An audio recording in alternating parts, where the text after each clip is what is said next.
Gran gusto de saludarlos en este nuevo programa de Corrientes de Pensamiento. Y contamos con la presencia de un gran amigo, de un gran argentino, que ha dado pruebas suficientes de su honorabilidad, de su capacidad. Es doctor en Derecho en Ciencias Económicas. Y además ha cumplido funciones públicas en las cuales quedaron de manifiesto su espíritu de trabajar por la gente, de pensar en el país, de pensar en los ciudadanos, siendo presidente de YPF, de Gas del Estado. Ha sido además secretario de Energía. Y si me equivoco, que me disculpe, pero merece ese título. Y además, un hombre con el cual hemos hablado varias veces en Corriente de Pensamiento, por lo cual le agradezco enormemente a mi querido amigo, el doctor Montamac, que hoy también en momentos complicados de la vida del país, que viene de bastante tiempo, tratemos de dejar de lado los intereses personales y hagamos una reflexión colectiva. No estoy haciendo publicidad a un programa de radio, sino simplemente mencionando lo que tenemos que hacer.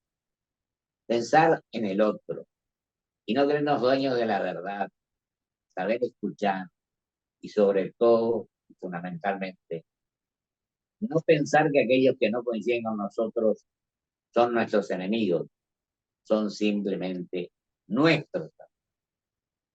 Querido Daniel, te agradezco enormemente tu presencia y creo que tenés todo el derecho y la suficiente envergadura y capacidad para hablar de esta etapa muy cercana a un proceso eleccionario donde se reúnan las máximas autoridades. Primero, doctor, gracias por la invitación. Sí, estamos viviendo un momento especial, con una sociedad que yo diría está desesperanzada. Y una sociedad desesperanzada necesita un proyecto que la reconcilie con el futuro. Muchas veces hemos hablado de este proyecto y yo creo que este proyecto tiene dos ejes, dos patas. Uno, la consolidación de la República y otra, la necesidad del desarrollo económico y social que la República le debe a los argentinos, o que la democracia le debe a los argentinos. En materia de la pata republicana, yo veo algunas luces que quiero destacar, doctor, porque yo les recuerdo 3 meses atrás, hemos estado hablando con usted, dialogando, y estábamos en duda si iba a haber paso o no paso. Incluso había algún proyecto. Un tema que algún proyecto. 20 años más o menos que se instala. Sí, había algún intento de proyecto para eliminar las pasos, con la especulación de cambiar las reglas en este turno electoral, porque las pasos podrían favorecer a la oposición y no al oficialismo. Bueno, discusión terminada. Estamos yendo al proceso electoral en respeto de las reglas. Hay términos en junio para completar las listas, las pasos vienen en agosto, el resultado de las pasos habrá una primera vuelta, una segunda vuelta. Esto es bueno, doctor, y hay que destacarlo, porque va generando cierta normalidad institucional. La Argentina tiene que volver a ser un país normal, y no va a ser normal en materia económica si no es normal en materia política e institucional. Pero por supuesto. Entonces porque, yo creo perdón, que una pequeña interrupción, porque hay una opinión equivocada, gente. Yo creo que la política es la que contiene a lo que es la economía, a lo social, a lo educativo, a la política internacional.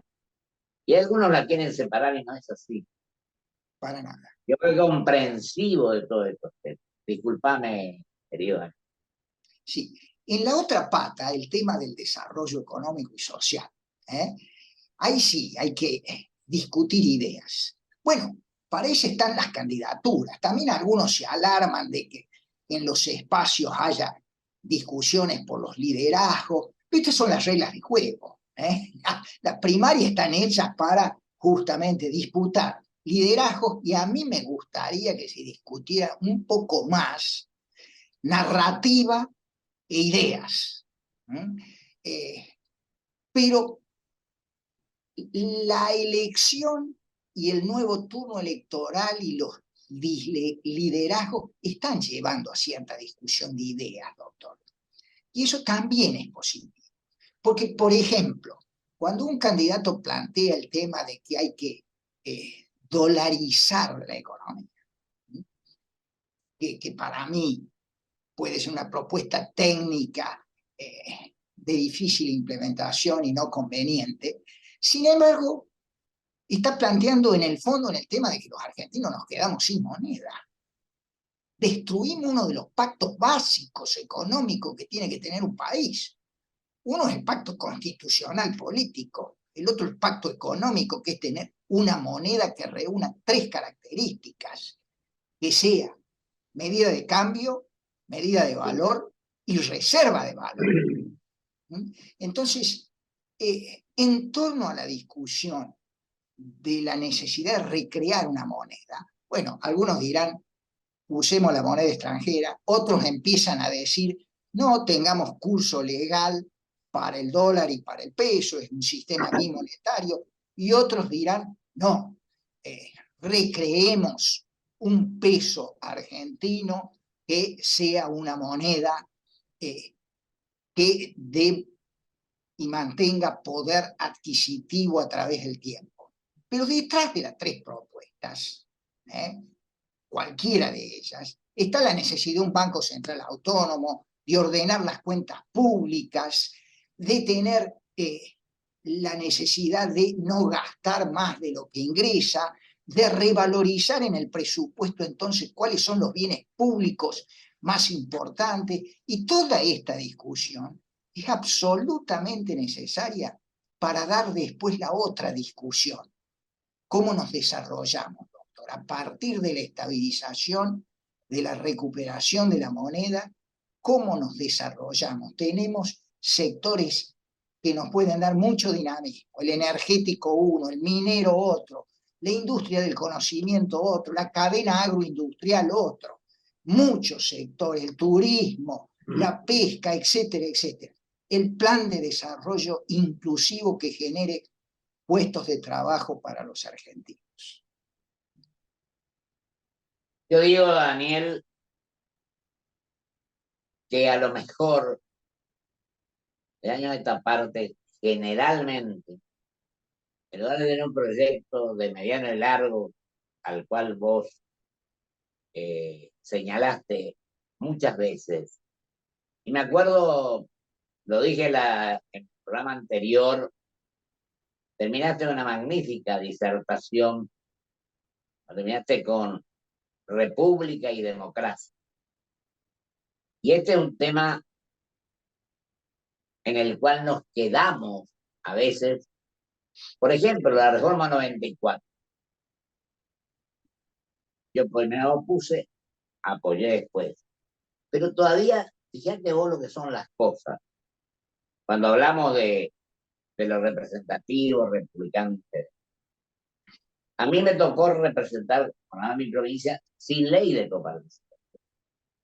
Se sancionó en el 88 la ley actual. En el 94 está una cláusula transitoria en el que para el artículo, para el 96, para 1996, había que sancionar una nueva ley de coparticipación. Fíjate los años que han pasado y todavía seguimos con la del 88, lo cual a mi criterio significa que vamos a la saga de los acontecimientos. Porque algunos incluso confunden que la ley de coparticipación solo una lucha por los recursos. Y es mucho más amplio el criterio, abarca todos los temas a los cuales vos te referiste, del 94 a la fecha. Una nueva ley. Sí, cuando la Constitución, digámoslo para la audiencia general, establecía 2 años para Dos que años, por eso digo, el surgiera. 96 tendría que haberse sancionado la nueva ley. Y nos Bien. estamos manejando con el 88.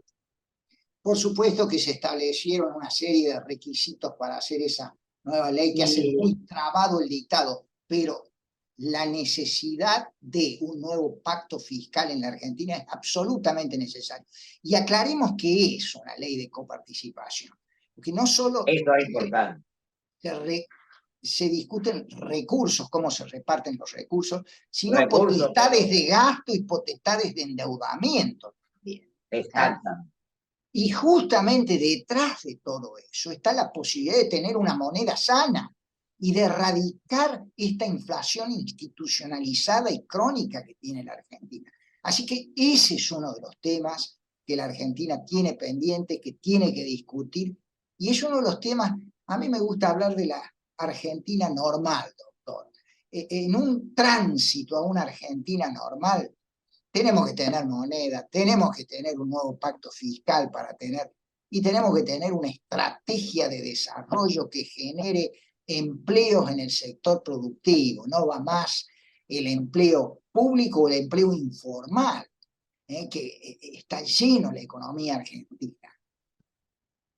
Yo sé, Daniel, perdón, te pregunto porque creo que tiene mucha importancia como información para la gente que no conoce.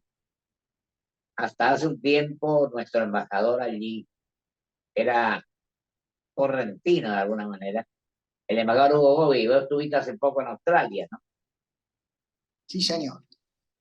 Y yo digo siempre que si nosotros hubiéramos hecho las cosas mejor, ya no tenía que estar a la par de Australia o de Canadá, de alguna. No sé cuál es tu opinión al respecto. Hasta el 40 estábamos, el ingreso per cápita argentino estaba más o menos parejo con el de Australia y Canadá. Ahora nos cuatruplican ingreso per cápita. Exacto. ¿Sabe cuánto exporta Australia en materia de minería solamente, doctor? 180.000 millones de dólares. ¿Eh? Fíjate vos, y nosotros también quiero que lo Y digan, nosotros 3.000, y nosotros tres por mil. eso te digo. Bueno, ¿sabe cuál es Entonces, la diferencia, doctor? Que los australianos, sobre la base de sus ventajas comparativas, porque tienen muchos recursos naturales, y la claro, capacitación de la gente, siempre desarrollaron una estrategia orientada a los mercados internacionales. Nosotros nos claro, encerramos, entramos a hacer sustitución de importaciones y bueno, vendíamos saldos al exterior y así nos hemos ido empobreciendo. El mercado doméstico no da para desarrollarnos, es chico y los argentinos cada vez somos más pobres. Tenemos entonces que ir a una estrategia de desarrollo de valor agregado exportable. Esto lo hemos hablado con usted muchas veces. Esa yo creo que es la gran diferencia entre Australia, por ejemplo, y la Argentina. Y debe ser parecido el tema de Canadá. Tengo más estudiado el tema australiano. no, no, no. Sí, yo no digo que haya una igualdad total, pero como ejemplo. Ahora, fíjate lo que decís, querido Daniel, que cuando hablamos, recién vos hablaste pero hablemos en materia educativa, hablemos en política internacional. Pues yo digo que los puntos, los ejes fundamentales para el crecimiento es la educación. Acá tenemos lugares donde no hay, donde faltan médicos en los hospitales, Sí, lo señor. cual, ¿qué podemos pretender si no cubrimos la defensa de la vida, en definitiva? Bueno, Usted y habló, a eso le agregamos falta de seguridad y, por último, la política internacional que tiene que ser coherente y que tenemos que entender qué nos corresponde a cada uno. Yo el otro día mencionaba cuando Chile hizo la cuenca del Pacífico con 12 países, ¿te acordás que fue Colombia, fue Perú, Estados Unidos cuando fue el presidente Obama, Japón también estuvo? Bueno, y nosotros, cuando empezamos Mercosur, nos dormimos un poco en esto. Yo creo que tenemos que dar toda la importancia que tiene un acuerdo Mercosur con la Unión Europea. Esta es la opinión que tiene. Para mí tiene una enorme trascendencia la política. Yo creo que en esta política de valor agregado exportable, la región es fundamental, porque la región, el Mercosur, hablemos del Mercosur, le ofrece masa crítica. Pero lo que ha sucedido con el Mercosur es que lo hemos transformado en una zona ampliada de sustitución de importaciones, en cambio de una plataforma regional para ir a los mercados externos. Mire, cuando usted desarrolla una estrategia de valor agregado exportable y tiene mercados y tiene gente con mentalidad exportadora, el desarrollo interno del mercado interno también se multiplica. Le cuento una anécdota de lo que me enteraba ahí en Australia los días en Australia. de lo que he estado, sí. Usted sabe que los australianos, con la gestión del gobierno anterior, que era conservador, y con el COVID, fueron uno de los países que llevaron la voz cantante de que posiblemente el COVID se había generado en un laboratorio en China y que eso había que investigar. Entonces los chinos, que son importantes compradores de productos australianos, dijeron no se metan con nosotros.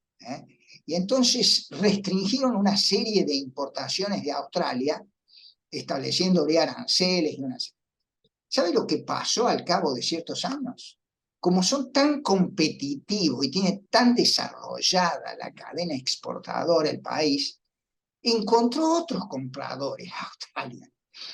Y China... Imagínate lo que produce la competencia, ¿no? Claro, y China para poder suplantarlos tuvo que ir a países que le tienen que vender más caro porque están más lejos, tienen más flete, con lo cual ahora los chinos quieren revisar eso y volver a comprar en Australia. Pero Es decir, fíjate vos. Usted tiene una estrategia orientada a los mercados internacionales, no quiere vivir de lo suyo, de lo nuestro, como hemos dicho acá tanto tiempo. Bueno, el país desarrolla músculo exportador y entonces pueden venir inconvenientes, porque se puede cerrar un mercado, pueden caer los precios internacionales, pero ese músculo exportador se reacomoda para seguir generando valor agregado exportable, que es el eje de la estrategia de desarrollo que la Argentina necesita. Ahora, querido Ariel, vos que sos un experto total en esto, pero antes agrego, mejor dicho, pregunto. Hablaste de el resultado que produce competir. Y hay un tema que es vital, fundamental. Sin educación ninguna sociedad puede crecer. En mi opinión, por estoy equivocado, cuando se terminó la competencia en materia educativa, cuando los que estudiaban y se preparaban estaban en igualdad de condiciones con los que no lo hacían, yo creo que ahí terminó el espíritu de competir para ser los mejores, que creo que es un arma poderosa para que las cosas crezcan. ¿Vos no crees que esto nos pasó en alguna medida? Y a lo mejor todavía nos pasa.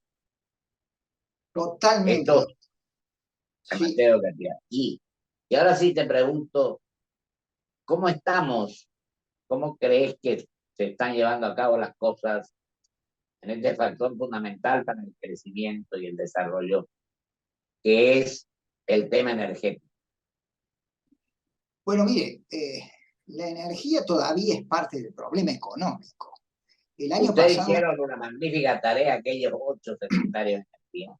Sí, sí, La política de Estado del acabamos hace unos días de publicar un nuevo documento sobre el tema este de los vencimientos de las concesiones en las centrales hidroeléctricas, diciéndole al gobierno de que no se apure, que tenga cuidado, que prorrogue por un año y que le deje al nuevo gobierno hacerse cargo de el tema este de las concesiones de las centrales hidroeléctricas.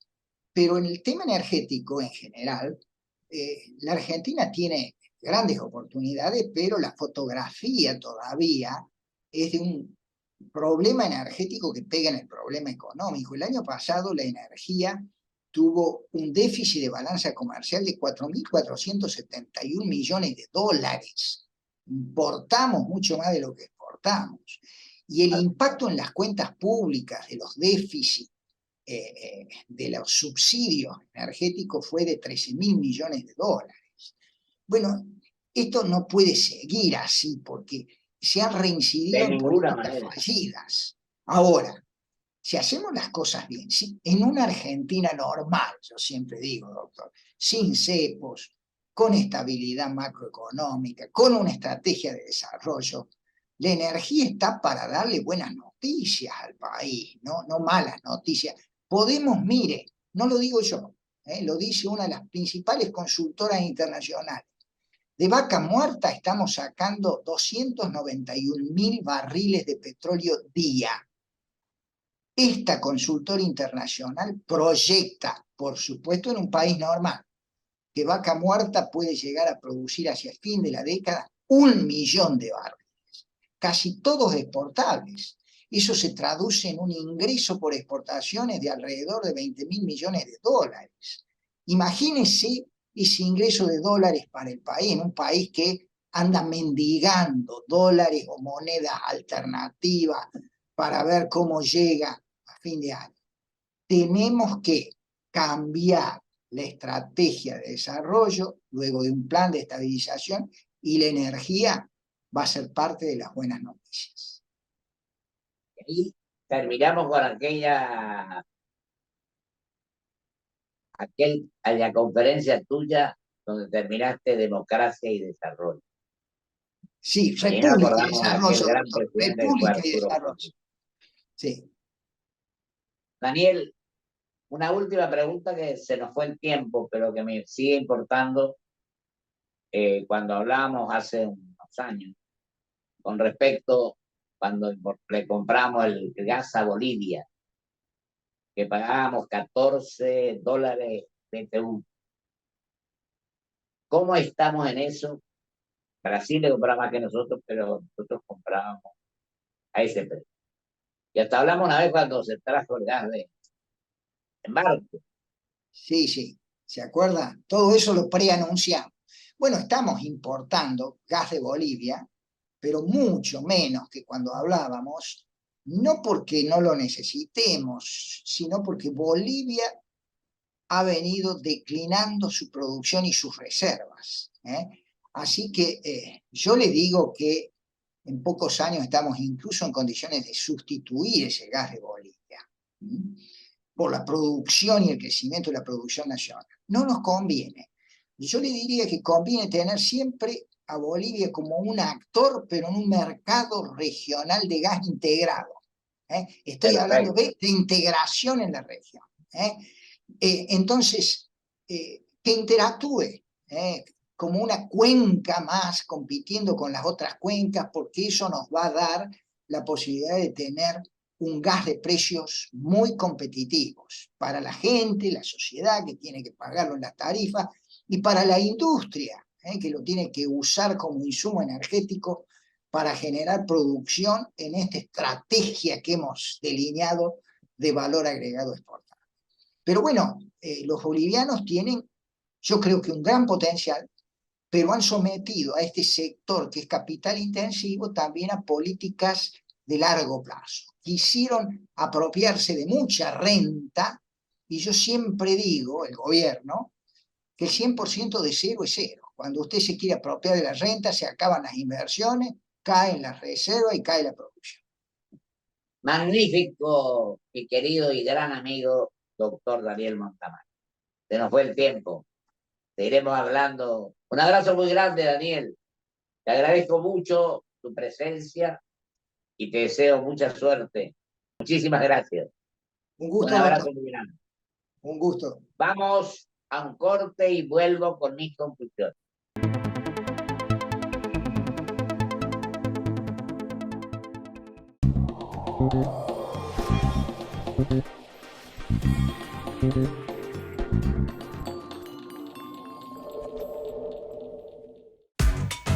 ¿Qué es lo que hace a San Isidro distinto? ¿Será que vivimos haciendo obras que nos hacen vivir mejor, como la nueva senda del hipódromo? ¿Será porque seguimos haciendo megaconstrucciones? Sí, porque seguir mirando hacia adelante hace todo distinto. Contener la pared llena de diplomas. A veces no alcanza para contener a pacientes llenos de preguntas. OSDE, 50 años, junto a vos, a lo largo de tu vida.